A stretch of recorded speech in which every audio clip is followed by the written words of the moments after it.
आप देख रहे हैं वाल्मीकि रामायण भाग 4 एपिसोड 10 रावण और सीता।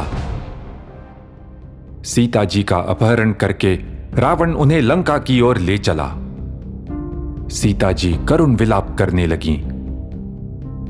वे नीचे धरती की ओर देखती, अवे क्षमाणाम धरणीतलम, और बार बार अपनी कोमल वाणी में श्री राम तथा लक्ष्मण जी को पुकारती। उनके बाल बिखर गए थे और माथे का सिंदूर फैल गया था। उनका चेहरा फीका पड़ गया था, आंखें लाल हो गई थीं। यहां वाल्मीकि जी काव्य रूप में कहते हैं कि वन का कण कण विलाप कर रहा था। अगर सीता जी का ऐसे अपहरण हो सकता है तो समझो पृथ्वी पर कहीं भी धर्म और सत्य बचा ही नहीं है। नास्ति धर्मः कुतः सत्यम। सिंह, बाघ और अन्य प्राणी आवेग में सीता जी की छाया के पीछे दौड़ने लगे। पक्षी विलाप करने लगे, वृक्ष जोर जोर से हिलने लगे, मानो वे सीता जी से कहते हों, मां भई डरो मत। सीता जी ने हिम्मत जुटाई और रावण से कठोर वाणी में कहा, बेशरम कायर, धिक्कार है तेरा, धिक ते शौर्यम। तूने पहले षड्यंत्र से मेरे पति को दूर किया, फिर चोर की तरह मेरा अपहरण किया, और जब वृद्ध जटायु मेरी सहायता करने आए तो उन्हें भी मार डाला। और फिर तीखा व्यंग करते हुए सीता जी बोली, परमं खलुते वीर्यम दृश्यते। कैसा महान शौर्य दिखाया है तूने, लेकिन अब तू भाग क्यों रहा है? अगर तू इतना ही शूर है तो क्षण भर ठहर जा, मुहूर्तमपि तिष्ठत्वम। एक बार श्री राम और लक्ष्मण तुझे देख तो लें। उनके तीरों से तू जल जाएगा, जैसे कोई पक्षी दावानल में जल जाता है। वैसे भी मेरा अपहरण तेरे लिए निरर्थक होगा। मैं श्री राम के बिना जीवित ही नहीं रह सकती।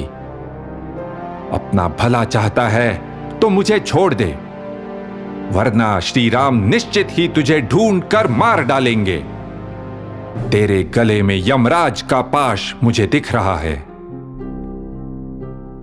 फिर सीता जी ने सोचा कि श्री राम के लिए कैसे कुछ संकेत छोड़े जाएं जिससे वे उन्हें ढूंढ सके। इससे पहले उनकी पायल फिसलकर नीचे जंगल में गिरी थी, तो अब उन्होंने चुपचाप कुछ आभूषण उतारकर अपने उत्तरीय में लपेट लिए और वो पोटली नीचे एक पर्वत शिखर पर बैठे हुए कुछ वानरों के पास गिरा दी। वानर चकित होकर सीता जी को देखते रहे। रावण का ध्यान इस पर नहीं गया। वो तीव्र गति से रथ ले जा रहा था, जैसे धनुष से निकला हुआ कोई बाण। पंपा सरोवर के ऊपर से जाते हुए उन्होंने अनेक जंगल और नदियां पार की, फिर समुद्र को लांघा और अंत में वे लंकापुरी पहुंच गए। रावण सीता जी को अपने महल में ले गया। वहां अंतःपुर में उन्हें बंदी बनाकर कुछ राक्षसियों को उन पर नजर रखने के लिए कहा। मेरी अनुमति के बिना यहां कोई भी प्रवेश न करे। इन्हें वस्त्र, आभूषण और जो कुछ चाहिए दे दो।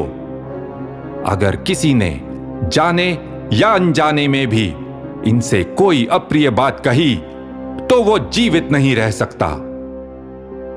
फिर रावण ने बाहर आकर अपने विश्वास पात्र 8 राक्षसों को आदेश दिया, तुम सब जनस्थान जाओ, पता लगाओ राम क्या कर रहा है। मुझे उसकी खबर देते रहना, सावधान रहना और राम पर वार करने का अवसर देखते रहना। उसने खर को मारा है, वहां की मेरी सारी सेना भी नष्ट की है। निर्यातयितुमिच्छामि, मुझे बदला चाहिए। मैं उसे मार कर ही रहूंगा। रावण खुश था कि उसकी योजना अब तक अच्छी चली थी। याद रखिए, उसने सीता जी का अपहरण 2 कारणों से किया था। एक, खर की पराजय का बदला, और दूसरा एक परम सुंदरी को अपनी पत्नी बनाना। अब इस दूसरे उद्देश्य को आगे बढ़ाने के लिए वो सीता जी से मिलने गया। सीता जी के विचार से उसके मन में गहरी वासना उत्पन्न हुई थी।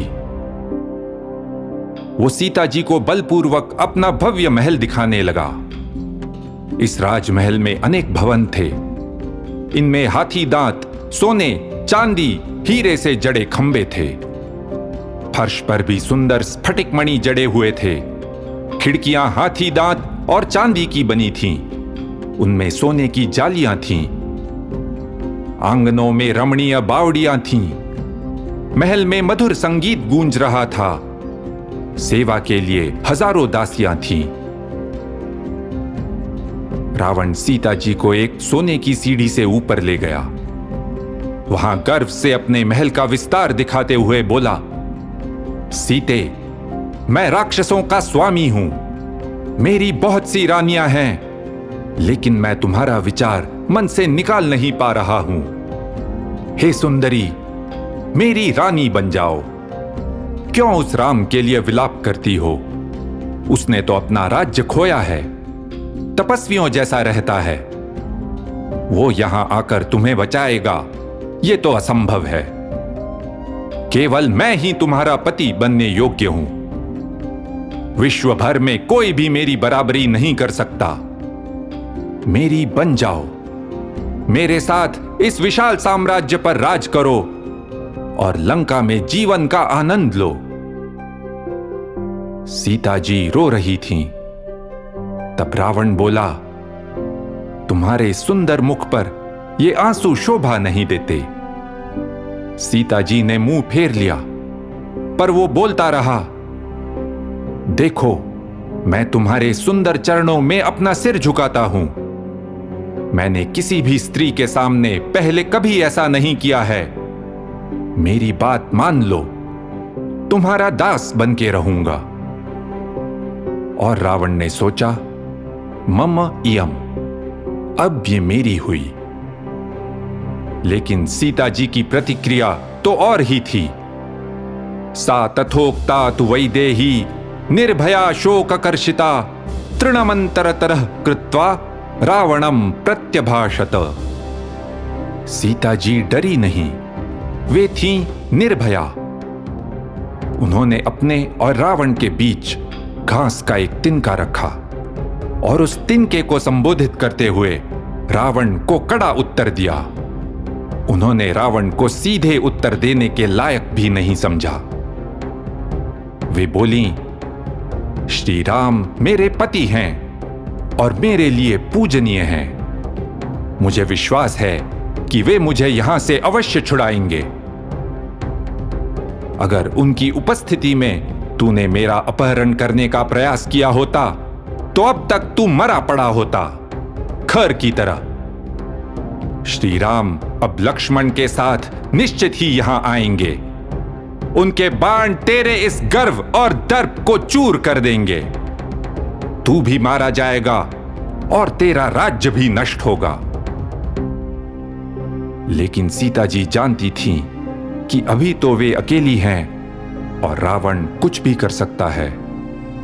तो उन्होंने कहा, इदम शरीरम निस्संज्ञम बंधवा घातयस्ववा। इस शरीर में चेतना नहीं है, ये जड़ है। तू इसे बांध कर रख या काट डाल। यहां तक कि मुझे भी अब इस शरीर में कोई रुचि नहीं है। ये मैं नहीं हूं। तू मुझे कभी पा नहीं सकता, छू तक नहीं सकता।